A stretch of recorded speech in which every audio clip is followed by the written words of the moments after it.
One is the blind man Kane. The other is Koji Shimazu from Japan. Koji Shimazu took a huge risk in sheltering John because the Continental Hotel in New York has already been destroyed.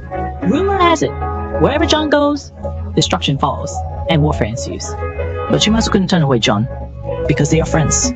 What they didn't expect was how quickly the trouble arrived. The Marcus's henchman, Charon, showed up with his forces at the hotel. Akira knew something was wrong the moment she saw Charon's insignia. She rushed to the rooftop to find her father.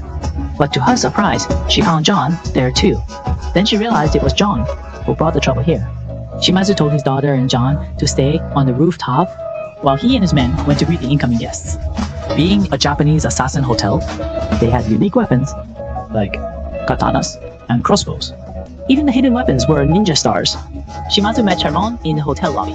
Charon, representing the high table, wanted to search the place. He suspected John was hiding inside. Shimazu refused to comply. As their verbal battle grew heated, someone interrupted them. It was Kane. Shimazu was happy to see his old friend. He thought Kane was there to reminisce. But he soon realized Kane was sent by the marquis. Charon was growing impatient. He was about to force his way in when Shimazu pressed a button. Suddenly, the lights in the lobby flickered, and numerous Japanese assassins aimed their bows at Charon's group. Seeing Shimazu wasn't budging, Kane joined his side.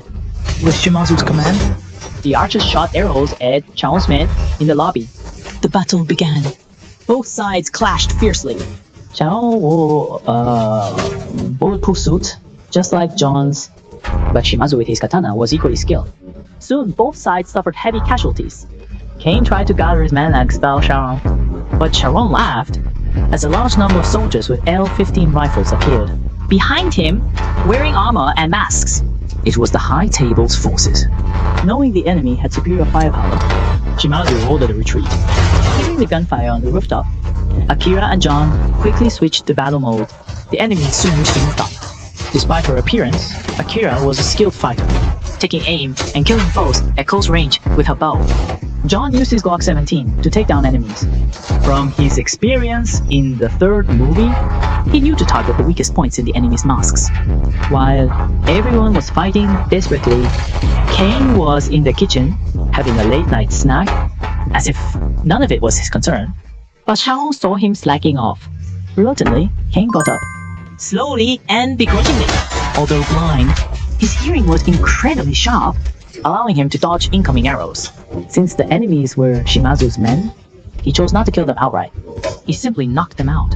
While setting up sensory traps, he adjusted the height, setting them lower, and placed multiple sensors along the way. So when enemies passed by, he could shoot effectively from a distance. But when enemies got close, Kane was unbeatable, wielding his cane like a whirlwind. He even used his younger days Wing Chun techniques. The small grunts didn't stand a chance. John and Shimazu met on the second floor. Akira was already injured. Wanting to protect John as a friend, Shimazu told him to head to Omida Station and leave, or all these people would have died in vain. John agreed reluctantly. The two friends said goodbye, without knowing it would be their last farewell. John then reached the display room, where a big guy knocked his gun away. Physically, he couldn't match the big guy and was thrown away. But he spotted a pair of nunchucks and seized the opportunity, using them to strike enemies' heads. He quickly took down several opponents. After a relentless nunchuck fight, he collapsed from exhaustion. Hearing footsteps approaching, looked up and saw Kane. Normally, he'd be happy to see an old friend, but John knew Kane was here for business. Kane wasted no time, attacking with his gun. Two top assassins from the underworld clashed.